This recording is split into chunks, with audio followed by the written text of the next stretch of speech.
Live from New Delhi, you're watching DT India Live, India's voice to the world. I'm Siddharth Bharadwaj. Coming up in the next 30 minutes.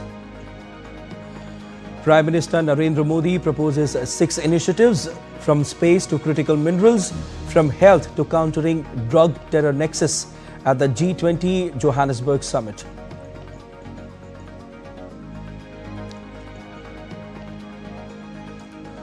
India, Australia and Canada announce a new trilateral technology and innovation partnership.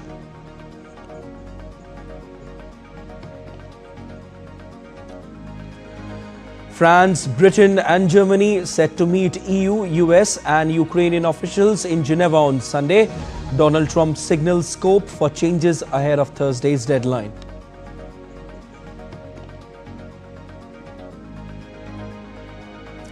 And Brazil's former President Jair Bolsonaro, arrested, faces a 27-year sentence for allegedly plotting a coup.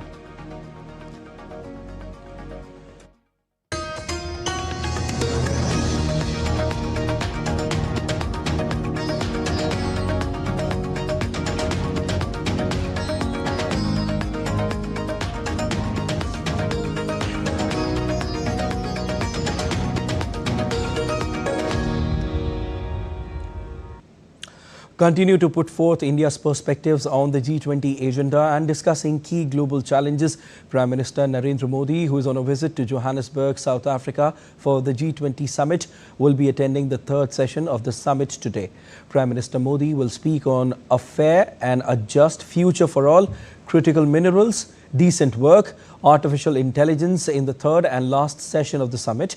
Later in the day, Prime Minister Modi will also be participating in the 6th India-Brazil-South Africa leaders meeting being hosted by South Africa. He will also interact with the leaders of the partner countries.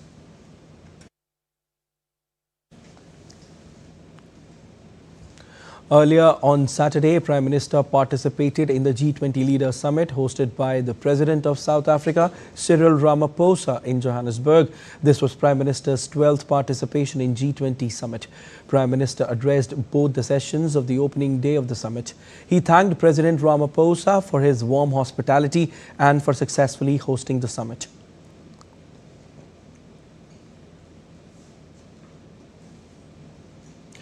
Addressing the opening session on inclusive and sustainable economic growth, leaving no one behind, Prime Minister appreciated the work done by a group under the South African presidency in the areas of skilled migration, tourism, food security, AI, digital economy, innovation and women empowerment. Prime Minister emphasized that it was time to look at new parameters of development. In this context, he noted that the idea of integral humanism based on India's civilizational wisdom must be explored. Prime Minister also addressed a session on a resilient world G20 contribution to disaster risk reduction, climate change, just energy transition, food systems. He appreciated that the disaster risk reduction working group initiated by India is being taken forward. He noted that the approach to disaster resilience should be development-centric rather than response-centric, as exemplified in the Coalition for Disaster Resilient Infrastructure set up by India. Prime Minister called for greater collective action on climate agenda to strengthen food security. In this context, he noted the value of millets in promoting nutritional security and environmental sustainability. Prime Minister sought greater voice for the Global South in global governance structures. In the context, he noted that the inclusion of the African Union as a permanent member of G20 New Delhi Summit was a major step forward, and this inclusive spirit must also be taken beyond G20.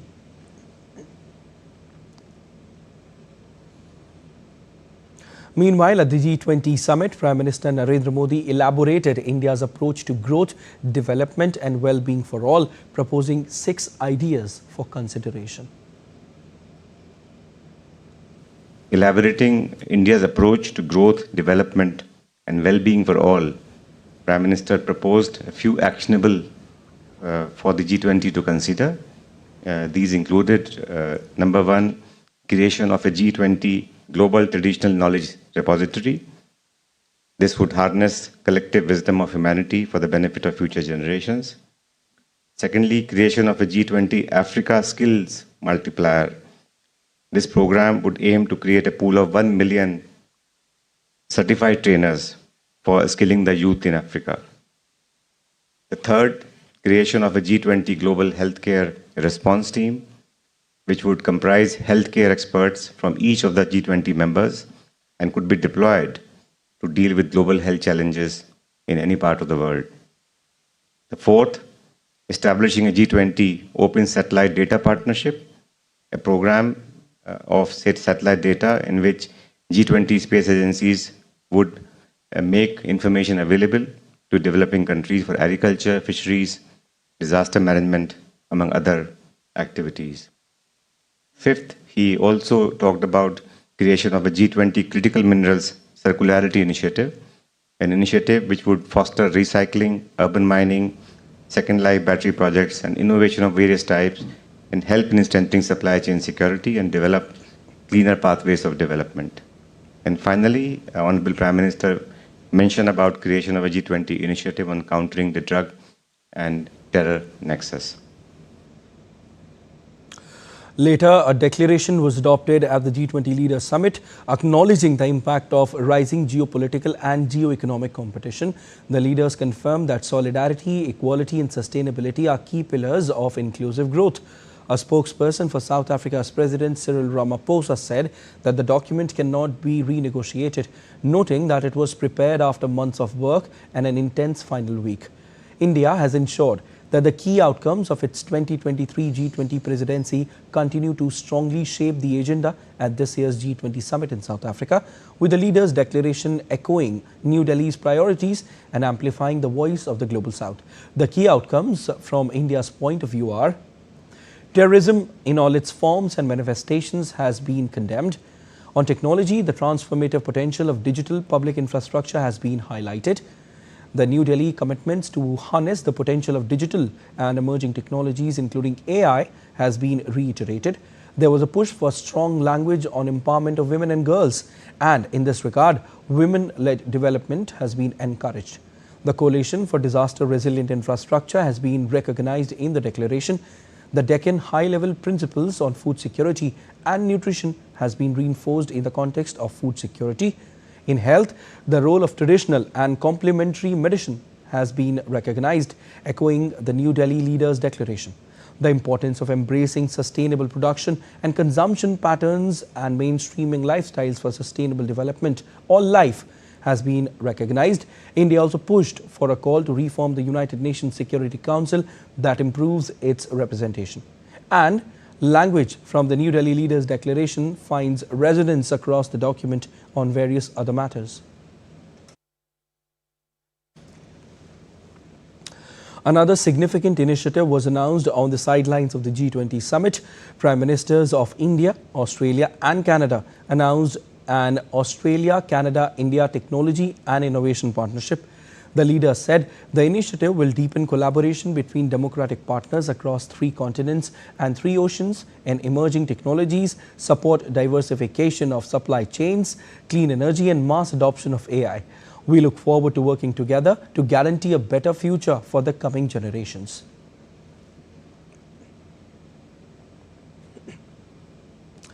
India's Minister of Commerce and Industry Piyush Goyal has hailed the central government's rollout of the 4 new labour codes. He said that they are part of the continuous process towards transforming government procedures to encourage our workers, trade, industry and businesses. Notified 4 labour codes which will replace 29 labour laws by 4 well-articulated modern labour codes which will help Indian industry and the MSME sector particularly, which will ensure our workers get a better deal, which will ensure that our contractual workers, non-formal workers also get social security. It's a continuous process towards transforming our processes and procedures to encourage greater trade, industry, manufacturing and business. In a historic decision, the government on Friday notified all 4 labour codes ushering in major reforms.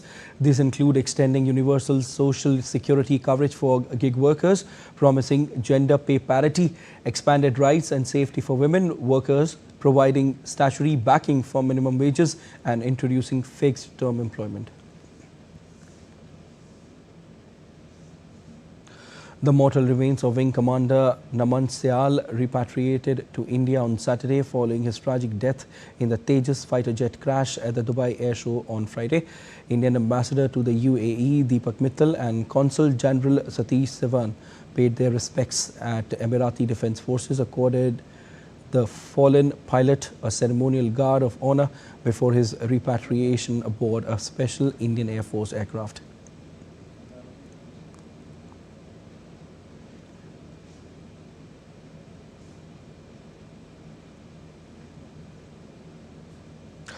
Let's take a look at other stories making news today. Union Minister Nitin Gadkari has inaugurated the first ever Nagpur Book Festival 2025, jointly organised by the National Book Trust, the Maharashtra Government and the Zero Mile Youth Foundation.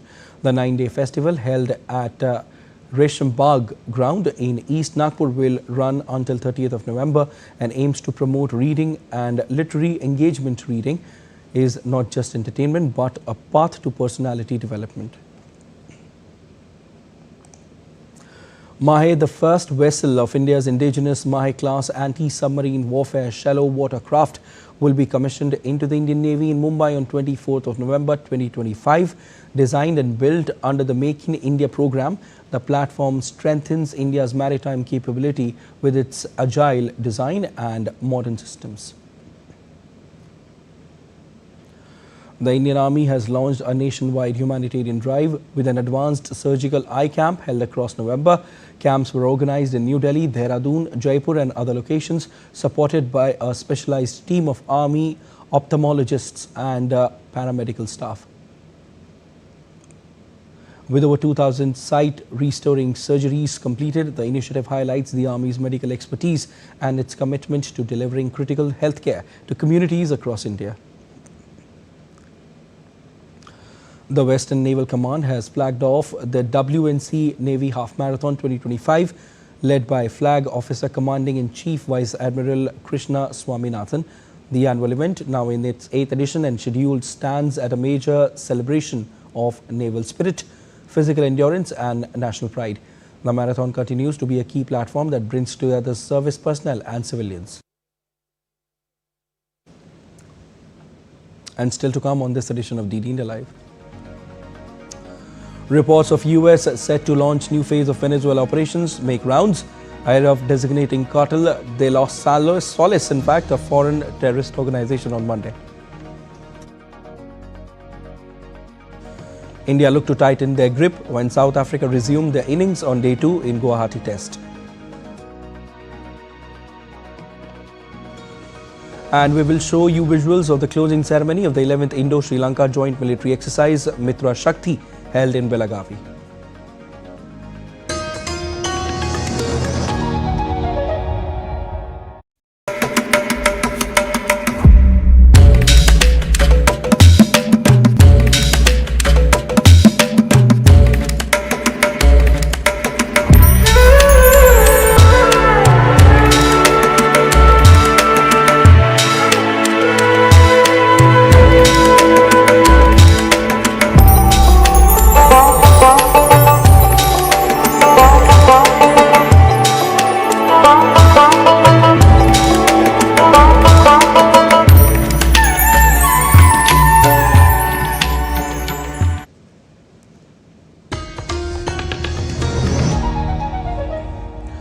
You're watching DD India Live. I am Siddharth Bharadwaj. The national security advisors from the E3, France, Britain and Germany, would meet European Union, US and Ukrainian officials in Geneva on Sunday for further discussions.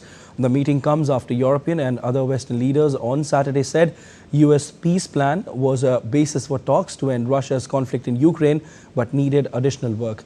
Ukraine and allies are trying to figure out a coordinated response to Donald Trump's demand for Ukraine to accept his 28-point peace plan with Russia by Thursday. Washington's plan, which endorses key Russian demands, was met with measured criticism from many US allies. Leaders sought to balance praise for Trump's attempt to end the fighting with recognition that some terms in his proposal are unpalatable for Kiev.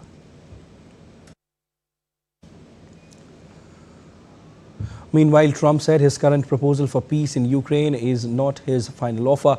He told reporters that it needs to end one way or other, however, said no when asked if this was his final offer.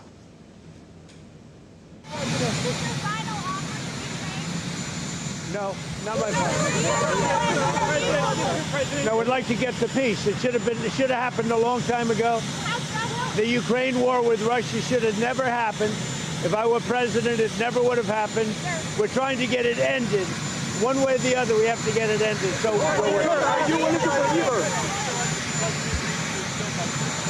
well, then he can continue. Then he can continue to fight his little heart out. Brazil's former President Jair Bolsonaro was taken from house arrest into police custody on Saturday to prevent him from escaping as he appeals a conviction for a failed coup attempt. The far-right firebrand was sentenced to 27 years in prison over a plot to stop leftist Luiz Inácio Lula da Silva from taking office after 2022 elections. Supreme Court Judge Alexandre de Moraes, who is leading the trial against Bolsonaro, said his arrest was a preventive measure as he is a high-flight risk and not the execution of his sentence. Bolsonaro, who governed Brazil from 2019 to 2022, was placed under house arrest in August and has been confined to an upscale condominium in the capital, Brasilia, and monitored electronically.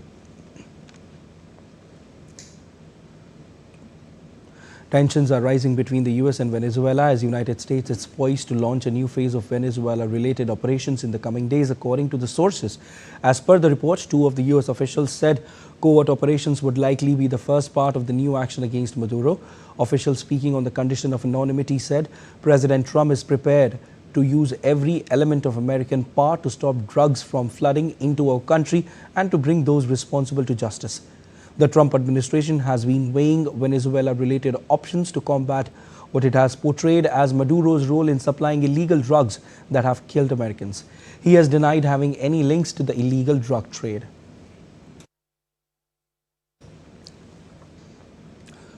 Meanwhile, the Department of State intends to designate Cartel de los Soles as a foreign terrorist organization effective November 24. Based in Venezuela, the Cartel de los Soles is headed by Nicolas Maduro and other high-ranking individuals of the illegitimate Maduro regime who have corrupted Venezuela's military, intelligence, legislature and judiciary. Heavy rains have caused widespread flooding across several regions of Albania, forcing hundreds of residents to evacuate their homes and leaving one dead. Army units have been deployed to assist with evacuations, distribute food and reinforce dams and embankments. Since Thursday, at least 200 families have been relocated as rising waters have damaged dozens of homes. Officials reported that more than 1,500 hectares of agricultural land in the south were submerged on Saturday, with significant losses of livestock and poultry. Hundreds of households remain without electricity after landslides toppled power poles and dozens of roads have been blocked or flooded. Authorities continue to monitor the situation as relief and recovery efforts are underway.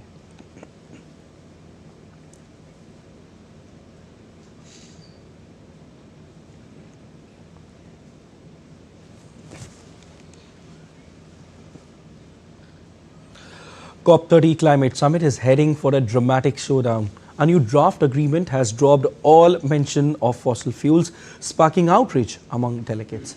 Critics say that the text fails to address the root causes of the climate crisis, while others stress the need for financing and a fair transition that respects national priorities. DD India's Rahul Upadhyay brings us this report.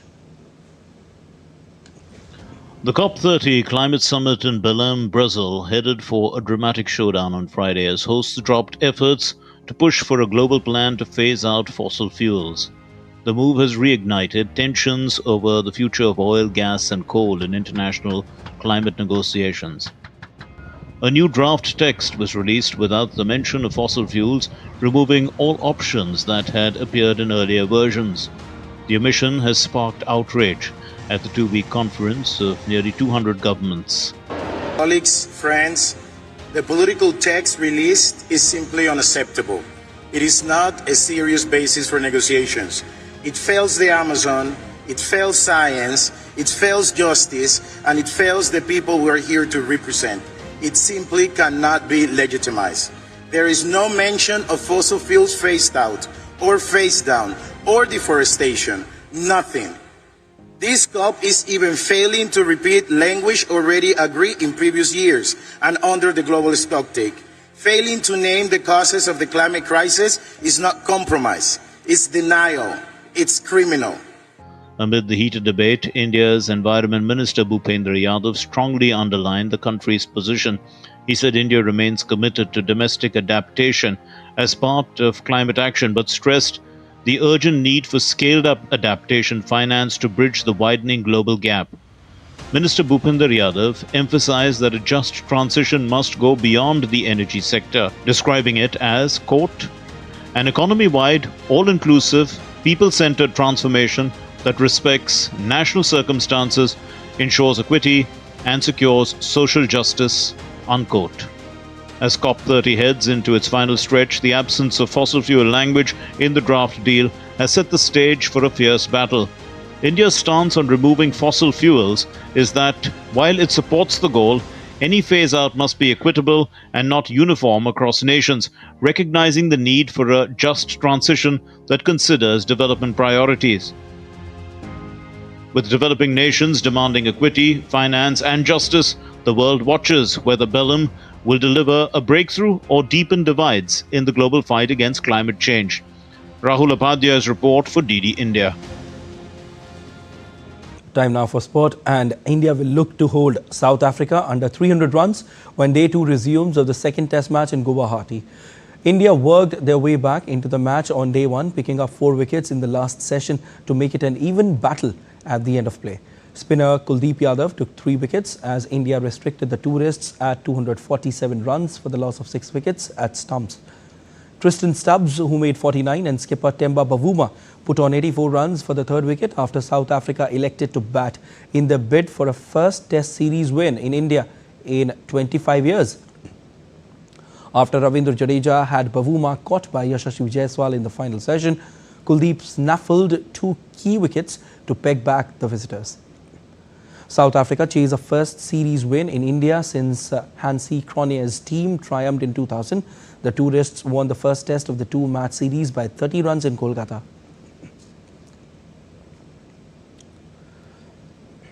In soccer, Nottingham Forest stunned champion Liverpool in the English Premier League at Anfield on Saturday.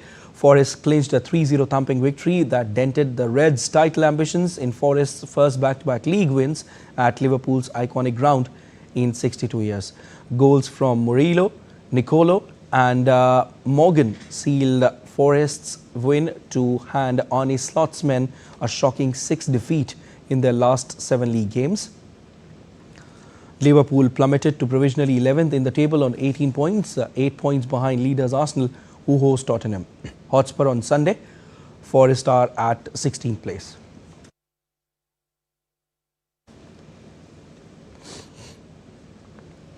And Man City slipped up their title challenge as they fell to 2-1 loss to struggling Newcastle in the Premier League on Saturday.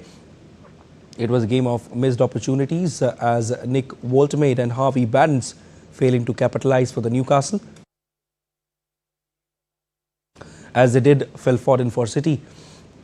Barnes finally broke the deadlock with a strong finish right at the hour mark, but Dias equalised with a deflected finish just 4 minutes later. Barnes struck against 2 minutes later, and that proved to be the winner for Eddie Howe's Newcastle.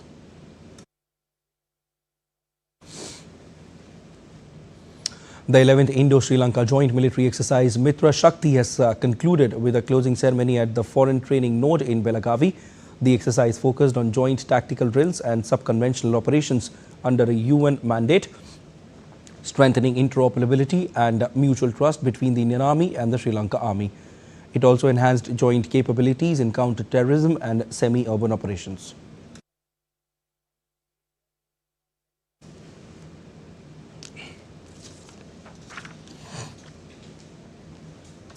That's all for this edition of DD India Live, but let us know your thoughts on the news of the day. For those on the go, you can get all the latest news and updates from India and across the world on DD India mobile app.